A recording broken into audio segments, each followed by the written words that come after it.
Hello बच्चों, let's read the question. Question here is prior to sowing rice, a legume crop was cultivated and ploughed back in the field. Why? Explain.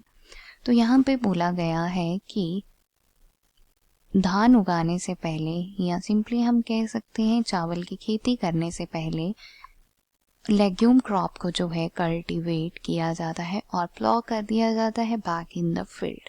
तो ऐसा जो है क्यों है हमें यहाँ पे एक्सप्लेन करना है. तो सबसे पहले डिस्कस करेंगे अबाउट द की कंसेप्ट. और की कंसेप्ट जो है वो हमारा क्लियरली यहाँ पे बनता है नाइट्रोजन फिक्सेशन का. नाइट्रोजन फिक्सेशन की अगर हम बात करें तो ये जो है हमारी प्रोसेस होती है जिसमें जो एटमॉस्फेरिक एयर में नाइट्रोजन प्रेजेंट होता है वो कन्वर्ट होता है इनटू द एमोनिया. अब ये जो एमोनिया है ये हमारा अवेलेबल होता है इन द सॉइल ताकि जो प्लांट्स हैं वो इस एमोनिया को यूज करके ग्रो कर सकें. तो इस तरह से अब ये एमोनिया जो है सॉइल में अवेलेबल होगा. Now this ammonia is received by the plant for their growth and development. अब हम बात करेंगे अगर लेग्यूमिनस प्लांट्स की. तो लेग्यूमिनस प्लांट्स जो है वो राइजोबियम के साथ एक सिम्बियोटिक एसोसिएशन बनाते हैं और नाइट्रोजन को फिक्स करते हैं. Let me right over here, this is here the rhizobium. Rhizobium जो है वो बैक्टीरिया है. ये नाइट्रोजन फिक्सिंग बैक्टीरिया है. मींस ये जो है यहाँ पे नाइट्रोजन को फिक्स करेगा.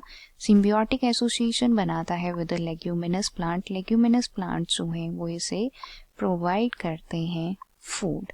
तो इस तरह से यहाँ पे नाइट्रोजन की फिक्सेशन होती है लेग्यूमिनस प्लांट में.